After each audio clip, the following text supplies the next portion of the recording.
my name is Daly Dorsett, and I'm a DNP student at Jacksonville State University. This presentation will discuss a DNP-led population health project plan entitled the PROTECT Project. This is a tertiary prevention strategy aimed to aid our U.S. veterans who suffer from mental health disorders associated with their time serving our country. It is important to bring attention to these men and women and the effects of what protecting us may cause them.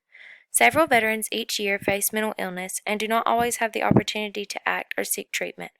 This program is designed to provide a plan for increasing the number of those who are diagnosed with mental illnesses to seek help in living with a healthier mind. It is important for us to give back by protecting the minds of those who have protected our freedom. I have listed here several objectives that I hope you are able to understand as we continue with this presentation. You can take a moment to read them if you'd like. This slide provides a table of contents for the presentation. It's a chronological list of the order of events that will be included in the following slides. You may also take a moment to scan this over. So, why are veterans at risk for mental health disorders? The stress of deployment, as in leaving their loved ones and traveling to a dangerous new area, could be a reason. Physical injuries, such as traumatic brain injury or limb loss, can lead to mental health disorders. Emotional hardships, such as missing family and losing fellow servicemen, and exposure to constant trauma are all examples. Through researching the effects that mental health disorders have on U.S. veterans, the following statistical evidence was found. In the year 2018, over 1.7 million veterans were treated for symptoms of a mental illness.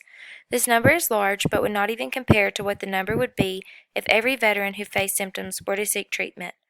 Also, as of 2019, 17 veterans committed suicide each day, and nearly 1 in every 7 suicides in our nation last year was a veteran. Given that statistic alone, it is important to understand the toll that these illnesses take on our veterans. PTSD, depression, anxiety, traumatic brain injuries. Each of these is shown to be increased in the veteran population. Of those who served in Afghanistan and Iraq, 20% experienced PTSD each year. The rate of PTSD is also statistically proven to be 15 times higher for veterans in general versus the average American. Major depression occurred in 10% of all veterans between 2008 and 2013, increasing rates of other mental health issues as well. Physical issues that occurred during time spent in battle can take a toll mentally on our vets as well. Those who face traumatic brain injuries are twice as likely to have post-traumatic stress disorder upon returning home than those who did not. Depression also is found to be prominent in those with TBIs. It is also common for veterans to sustain traumatic limb injuries while in deployment. This can lead to the loss of limbs, resulting in inability to perform common tasks as easily as their pre-war self. This can also result in depression and anxiety disorders. When asked about mental illness anonymously versus voluntarily, diagnosing numbers doubled in 2011, showing us that stigma exists with seeking treatment for mental disorders. What is depression?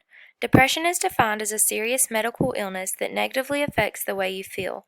Depression can be caused by many things, including exposure to traumatic events, decreased self-esteem, and genetics. Signs and symptoms include fatigue, feelings of sadness, loss of interest, worthlessness, sleeping excessively or insomnia, and thoughts of harm or suicide. What is anxiety? Anxiety is common amongst veterans due to the amount of trauma they experience serving. A little is expected in everyone's life, but when the anxiety takes over someone's life, it becomes a mental health concern. Symptoms of anxiety can include restlessness, agitation, inability to concentrate, sleep problems, feelings of tenseness, panic attacks, and impending doom. In some situations, anxiety may become so prominent in a person's life that they avoid certain interactions that may trigger a panic episode, including going out in public. What is a traumatic brain injury? A TBI can be defined as a disruption in the normal function of the brain that can be caused by a bump, blow, or jolt to the head or penetrating head injury, as stated by the Center for Disease Control. Encounters with explosions, firearms, and other physical trauma during battle can cause veterans to be at an increased risk for obtaining a TBI. This issue can also lead to the individual facing lifelong mental disorders following the incident, including PTSD, depression, anxiety, and substance abuse. What is post-traumatic stress disorder? PTSD is a psychiatric disorder that occurs when someone faces a traumatic event. Many veterans face PTSD in relation to what they have seen, felt, and done during war.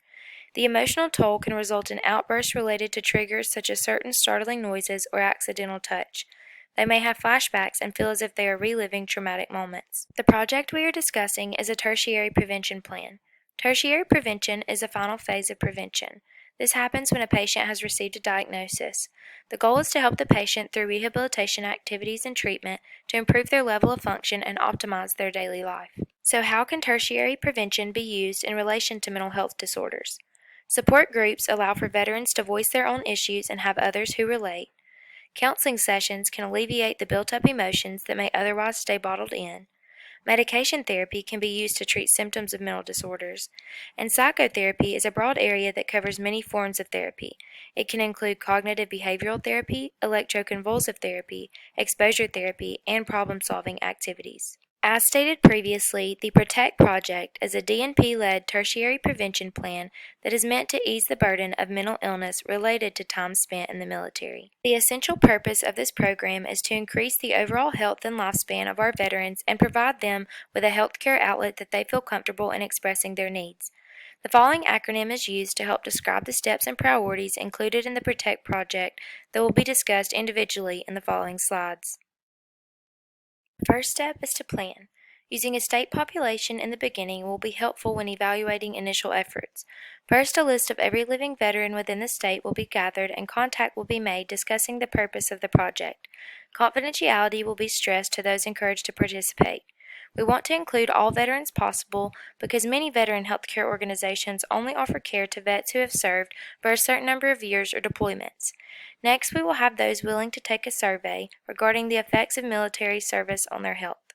Every vet takes a survey similar to this upon arrival home within 30 days, but they may still be in such a vulnerable phase that results may be skewed. Thus, follow-up is important. The survey will consist of open-ended questions allowing the veterans to better describe their health issues. This will help us to discover which individuals will be good candidates for the project. Those who struggle with diagnosed mental health disorders, those who are undiagnosed but survey symptoms, and those who suffer from underlying mental illnesses related to physical injuries such as limb loss or TBI will be included. The second step in this program is to research what intervention works best for each person. The goal is to essentially continue using what has worked best for those who have diagnosed mental disorders and understand what will work best for those who are currently undiagnosed. Occupational and physical therapy, counseling, medication, and support groups will be included. Trial and error processes and surveys will ensure that each veteran is satisfied with their care and their projected outcomes. The third step is to optimize patient function. The more satisfied, the more likely their overall health status will continue to improve. For those with mental illness, the hope is to minimize their issues with the use of different therapies in order to provide them with the best possible outcome. For those who struggle with mental illnesses related to a more physical injury, occupational and physical therapists will be involved in their interdisciplinary team to help ensure that these patients are able to achieve the goals they need. In this day and age, it's also essential that we have various options for receiving care, so virtual outlets will be available for those who do not feel comfortable with as much physical contact. The fourth step is to build trust. It's important that each individual is treated with respect and cultural competence. Confidentiality will be stressed, and each veteran's experiences and health issues will not be disclosed without permission. As we learned already, 50% of vets who need mental health care don't receive it, as there are multiple barriers. There's a need for us to eliminate the stigma that comes with receiving mental health care. It's important to provide these individuals with comfort and involve their families in ways that allow them to protect their loved one as well. The fifth step is to empower patients to feel in control of their plan and choose what is the best fit for their lifestyle. We should empathize and understand what these individuals have been through. In the evaluation of previous psychological health care programs for veterans, it's evident that cost effectiveness and respect for cultural diversity were two areas that stood in need of improvement. With the help of health insurance and potential donor funding, the program should be affordable. Cultural competencies must be met as well. The military is a culture of its own, thus it is important as healthcare providers to understand and collaborate with them in their treatment plan to give them the highest success. Sixth step is to encourage patient growth by comparing results of previous treatments with the treatment plan used in the PROTECT project to ensure that the patient's needs are met. This is created to serve our veterans as they are our consumers. If their needs are not met, adjustments must be made to ensure growth. We want them to grow as an individual, but the hope is that the population's overall mental health will grow stronger as well, thus growing the project as a whole. The final step is to encourage patient testimony. These men and women do not have to fight this battle alone. Group therapy has long been an area that has aided many veterans through sharing their experiences. In order to see growth, those who successfully rise above their illnesses may be encouraged to share their story if willing. If individuals struggling to face their health problems see others able to rise above theirs with positive outcomes, hopefully we can see growth in the number of veterans willing to seek treatment for their mental health issues. Now that we've reviewed the steps in the prevention plan, we will discuss what team members are needed to carry out the goals of the project. These consist of a psychiatrist, occupational and physical therapist, mental health nurse, and DNP prepared registered nurse. The psychiatrist in our project is important throughout each phase, but primarily in the planning phase. After reviewing patient answers to survey questions and meeting with patients, this individual will be able to prescribe the treatments needed for our veteran patients. Occupational therapists are essential within the optimized phase of the Protect project. Their goal is to help patients feel more like themselves through mental and physical training. These team members help patients create realistic goals to ensure success is met. They engage them in education and job opportunities as well, pushing them in a positive manner. Physical therapists help the patients who may suffer from physical injuries, such as TBI or limb loss, get back on track physically. They train those who may use prosthetics to walk or reach again. They are essential to the Protect project in highlighting the optimized step in the plan as well. Their goal is to provide patients with their best possible outcome with the injuries they are subjected to. The mental health nurse aids the DNP prepared nurse in carrying out direct and indirect patient care. This individual is knowledgeable on each aspect of the treatment plan and can provide adequate education to the veterans and other team members. They must practice culturally competent care and play a major role in the trust step of the Protect project. Given that this tertiary prevention plan is DNP-led, this individual plays the most significant role in the project's success. Each step of the process is guided by the DNP's leadership, and roles are discussed and assigned to members of the team to meet each patient's individualized treatment plan. The DNP can diagnose, treat, and prescribe certain medications. The DNP is one who should have adequate knowledge regarding the treatments and be willing to educate patients and team members on outcomes. Evaluation and further research processes also fall into the hands of this individual. This person needs to have solid leadership and communication skills to ensure all goals are met. 2 APRN leadership competencies that are needed for the project include communication and project management. Communication skills are essential in any aspect of healthcare. From a leader's standpoint in this project, it is important to communicate with your interdisciplinary team and provide them with the roles that are required for a successful project. It is also important to voice the needs of your patients and advocate for them through their healthcare journey. Communication builds trust with patients and families as well. The APRN must display the ability to manage a project. A project is not successful without adequate planning. It's important that the APRN be able to plan ahead for issues and aid in developing processes that respect each individual equally. This competency also encourages the APRN to prioritize and coordinate activities. The program will be evaluated in many ways. Surveys comparing treatments received for mental illness prior to engaging themselves in the Protect project will be done, and results will be evaluated as qualitative data. This will give us a gauge for how well patients felt their treatment improved their health circumstance.